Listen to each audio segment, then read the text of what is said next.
qui a animé Adam. Parce qu'Adam, il était habité par le Saint-Esprit. Tu n'allais pas non plus sortir comme ça, avec le fait de filles que vous portez aujourd'hui. Des mini-jupes là, des collants, des pantalons. Vous verrez une femme habillée en pantalon, habillée en collant, bien aimée. Tout est serré et elle est destinée. Tu vois là où elle a commencé, là où elle a fini. Mais ils se disent qu'elle est chrétienne. Tu vois un homme aujourd'hui habillé, bien aimé, regarde l'accoutrement, aujourd'hui même pour nous les hommes. Nous voulions s'identifier, bien aimé, nous voulions imiter le monde. La Bible dit n'aimez pas le monde, ni les choses qui sont dans le monde, mes bien-aimés. Dieu nous a donné les habits pour couvrir notre corps. Parce qu'exposer le corps, bien aimé, c'est la honte. Adam, ils ont eu la honte. Ils ont allé chercher de se cacher. Parce qu'ils ne pouvaient pas non plus supporter de se faire découvrir aux yeux des animaux. À ce temps-là, il n'y avait que des lions et des léopards. Mais Adam, il a honte de courir. Mais toi, tu es devant tes compatriotes, tu es devant tes frères et sœurs, tu es devant tes enfants. Mais regarde comment tu t'habilles. Tu es devant tes parents. Mais avec des habillements démoniaques. Les habillements bien-aimés. Dont l'inspiration vient droit, bien-aimé, de l'enfer. Vous croyez beaucoup des habits que nous mettons aujourd'hui. L'inspiration vient d'où? Parce que nous voulons être à la page. Même les hommes aujourd'hui, leur façon d'habiller, mais c'est honteux. Parce que nous voulons suivre des choses à la page. Nous voulons bien aimer être à la page. Donc quand on dit, on verra maintenant les jeunes d'accord, habillés comme un fashion. Tout le monde est là-bas. Même les papas. Non, mes bien-aimés. Oh, ils ont reconnu Samuel par son accoutrement. Qui était Samuel? Il était le prophète de Dieu. Si tu es un fils ou une fille de Dieu, bien-aimé, laisse-moi te dire, les gens aussi ils vont tu seras aussi identifié étant chrétien, étant une chrétienne, au travers de ton accoutrement. Ne me dis pas que tu es un chrétien avec des mini-jupes. Bien-aimé, moi je ne crois pas à ça. Je ne pense pas poussé par le Saint-Esprit de Dieu, tu vas mettre des mini-jupes. Quelqu'un poussé par le Saint-Esprit. Tu vois vraiment que poussé par le Saint-Esprit te pousse et il te ramène un mini-jupe, de mettre un mini-jupe. Bien-aimé, jamais. Donc si tu te mets là-bas, tu portes ce mini-jupe-là, ça prouve que tu es guidé par l'Esprit du monde. Ce n'est pas l'Esprit de Dieu. Or, la Bible dit tous ceux qui sont conduits par l'Esprit de Dieu sont fils de Dieu. Un fils de Dieu, c'est qui? C'est celui qui est conduit par l'Esprit de Dieu. Maintenant, même pour notre habillement, il faut que le Saint-Esprit, il est là pour juger même notre façon d'habiller. C'est lui qui est le juge. Alors toi, c'est lui qui juge. Quand on regarde, on ne voit pas le jugement de Dieu en toi. On ne voit pas bien aimer le message du Saint-Esprit en toi. Mais tu nous dis que tu es un chrétien. Oh non. La Bible nous parle, pour finir.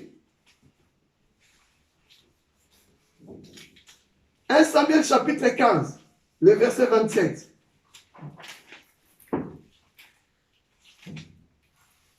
« 1 Samuel 15, 27. La Bible dit, écoutez. Et comme Samuel s'est tourné, non, pardon, je ne veux pas ça. Je vais le dernier.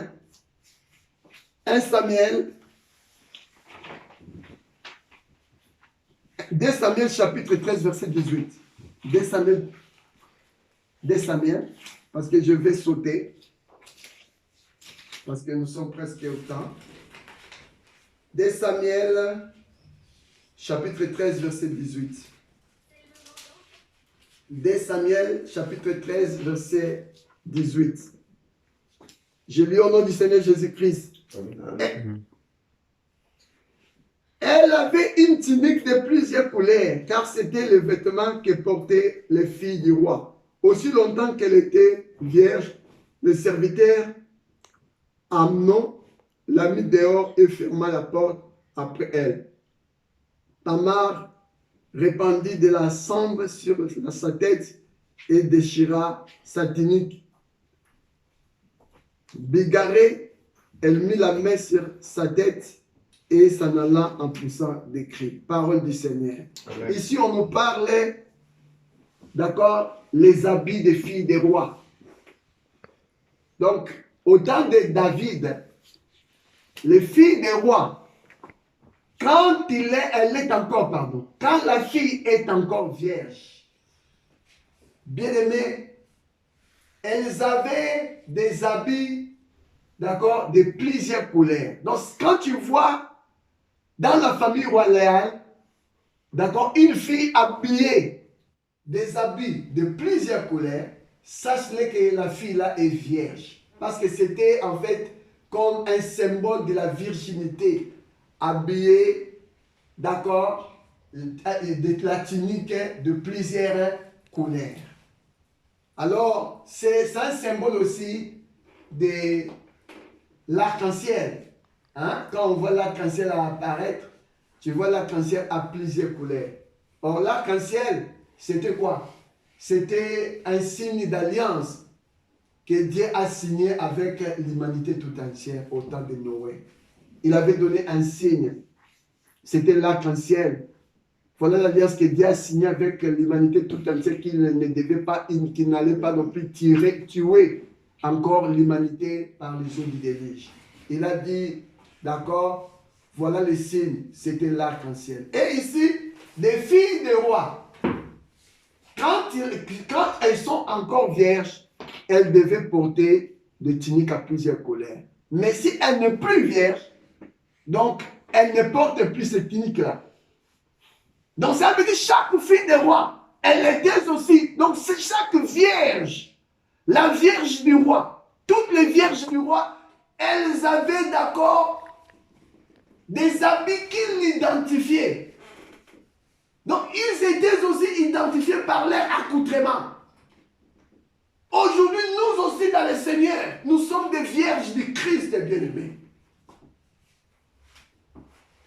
Nous avons aussi des habits qui devaient nous identifier. Et aujourd'hui, d'accord, l'habit là qui nous identifie, c'est le Saint-Esprit. Parce que c'est lui qui est, d'accord, qui est le symbole là. Le symbole là que les enfants des rois, des filles des rois portaient, des vierges des rois portaient, des tuniques à plusieurs couleurs, qui était le signe de la virginité. Parce que vous savez, tout chrétien né de nouveau baptisé du Saint-Esprit, quand il y a le Saint-Esprit à toi, ça veut dire que c'est un signe de virginité. Donc Dieu, il te regarde toujours étant son vierge. Donc tu es le vierge du Seigneur.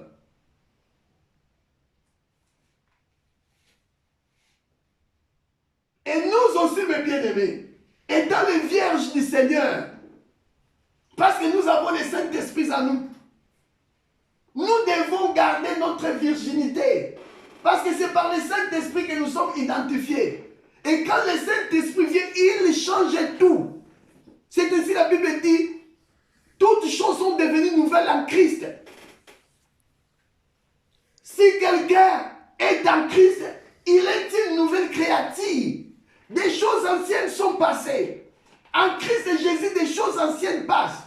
Ton habillement, toute ta façon d'accoutrement, d'habiller ancienne devait passer. Si tu aimais habiller des mini-jupes, des collants, des pantalons, mais quand tu viens à Christ, mes bien-aimés, des choses là devaient passer. Parce que ce sont des choses anciennes.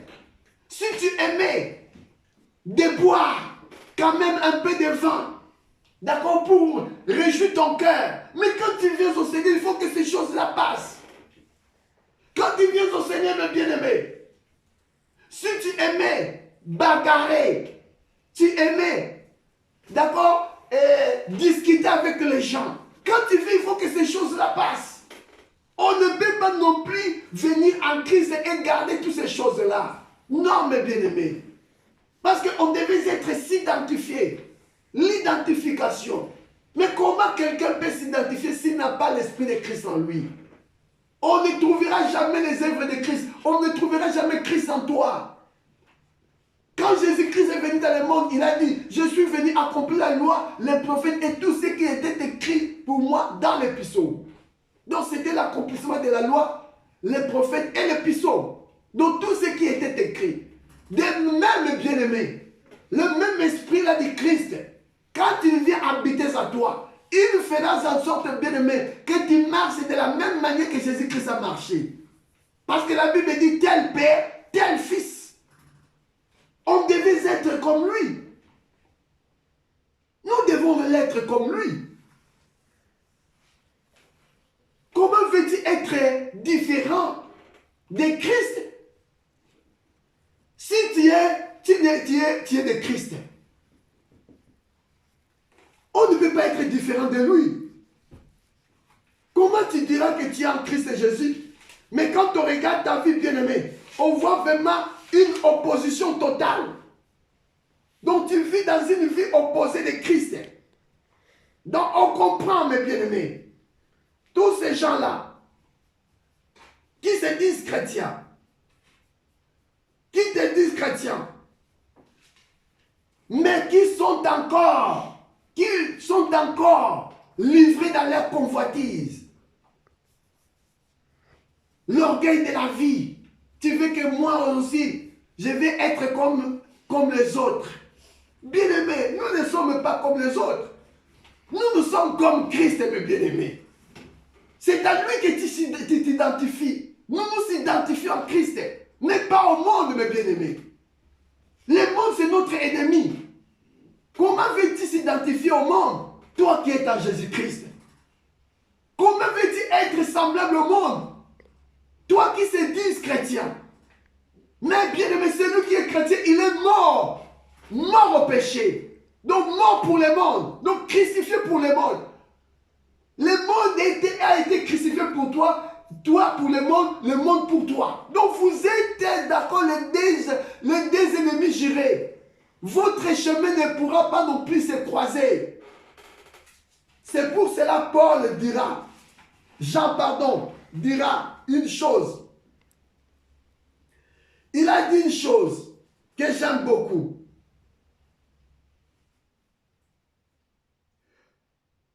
Petit enfant, n'aimons pas la parole, n'aimons pas en parole et avec la langue, mais en action et en vérité. Parce que si on est né de Christ, bien-aimé, ce n'est plus une question de parole, mais c'est une question d'action. Par là, nous connaissons que nous sommes de la vérité et nous rassurons nos cœurs devant lui. Car si notre cœur nous condamne, Dieu est plus grand que le cœur et il connaît toutes les choses. Si ton cœur qui est petit te condamne, il y a un moment où on fait des choses que notre cœur nous condamne. Nous étant des chrétiens, parce que l'Esprit de Dieu te reprenne, te dit vraiment que ce que tu fais là, ce n'est pas bien. Mais tu le fais malgré toi. Oh, mes bien-aimés, tu te joues à quoi? Quiconque est né de Dieu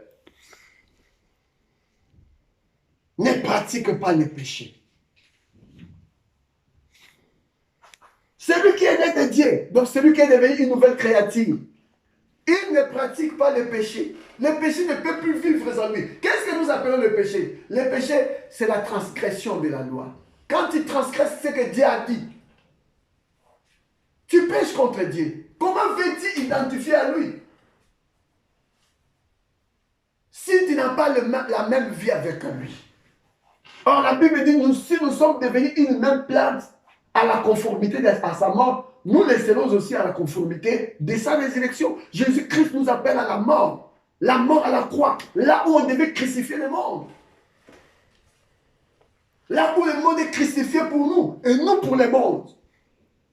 C'est par là que se font reconnaître les enfants de Dieu et les enfants du diable. Quiconque ne pratique pas la justice n'est pas de Dieu non plus. Que celui qui n'aime pas son frère. Alors le verset 9, Jean chapitre 1 Jean chapitre 2, pardon, le verset 9.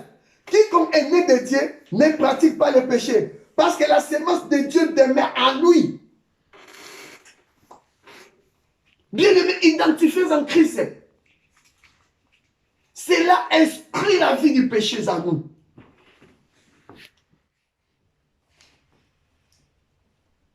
Parce que tu es né de Dieu. Et la Bible dit la sémence de Dieu est en toi.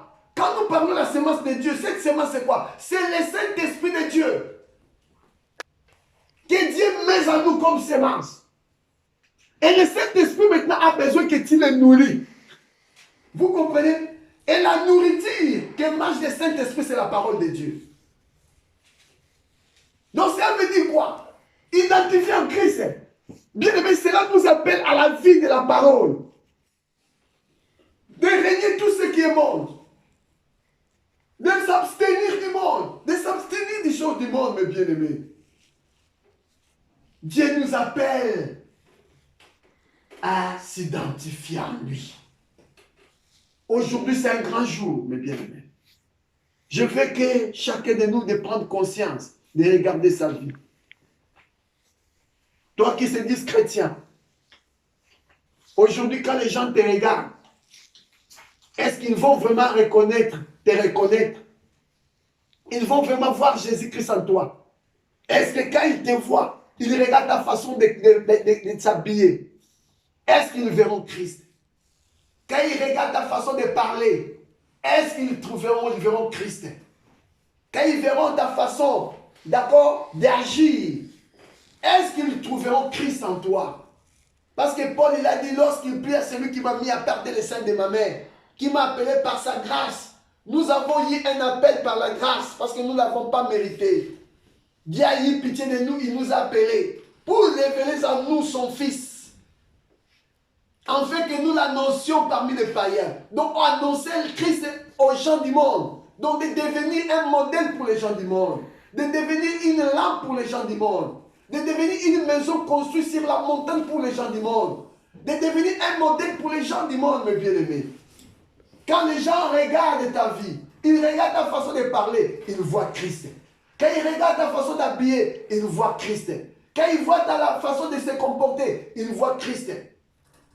Quand ils voient, bien-aimé, ta façon, d'accord, de vivre avec les gens, ils voient Christ. Quand ils voient ta façon d'agir, donc tout ce que tu vois, les gens, ils voient Christ en toi. Voilà pourquoi Paul a dit que personne ne me fasse de la peine. Quand je porte sur mon corps les marques de Christ. Il a parlé les marques, c'est au pluriel. Donc quand Christ est en toi, bien-aimé, il y a beaucoup de choses, le caractère, comportement, accoutrement, tout ça. Il faut que cela s'identifie en Christ. Donc il faut que cela soit conforme à la parole de Dieu. Si cela n'est pas conforme à la parole de Dieu, tu es loin d'être appelé chrétien. Donc cela veut dire quoi? Tu seras chrétien selon les hommes. Comme a dit notre frère, en chantant, il a dit une chose, que s'il vous plaît mes bien-aimés, appelle-moi chrétien et vous verrez, je le deviendrai. Bien-aimé, là tu seras tout simplement chrétien parce que c'est les gens qui t'appellent chrétien. Mais nous ne le sommes pas chrétiens parce que les gens nous appellent chrétiens. Mais nous sommes chrétiens parce que, bien-aimés, nous nous identifions en Christ. Nous sommes nés en Christ, nés de Christ. Nous sommes nés en Dieu. Voilà pourquoi la Bible dit, quiconque est né de Dieu ne pratique pas le péché. Parce que, bien-aimé, si tu es né de Dieu, c'est par là que les gens vont commencer à trouver Jésus. Aujourd'hui, Dieu t'appelle. Il veut que s'identifies à toi. Il veut que tu sois un instrument avec lequel, bien-aimé, tu vas annoncer l'évangile, cette bonne nouvelle, d'accord, dans le monde entier. Et cette bonne nouvelle nous appelle à la repentance et à la conversion. Et quand quelqu'un est né à des dieux, bien aimé, en ce moment-là, il sera à l'auteur de refléter le Seigneur. Donc quand les gens ils te regardent dans tout ce que tu es, ils voient Christ. Alors Dieu veut dorénavant de se révéler à toi. Que le Seigneur Jésus-Christ vous bénisse. Amen.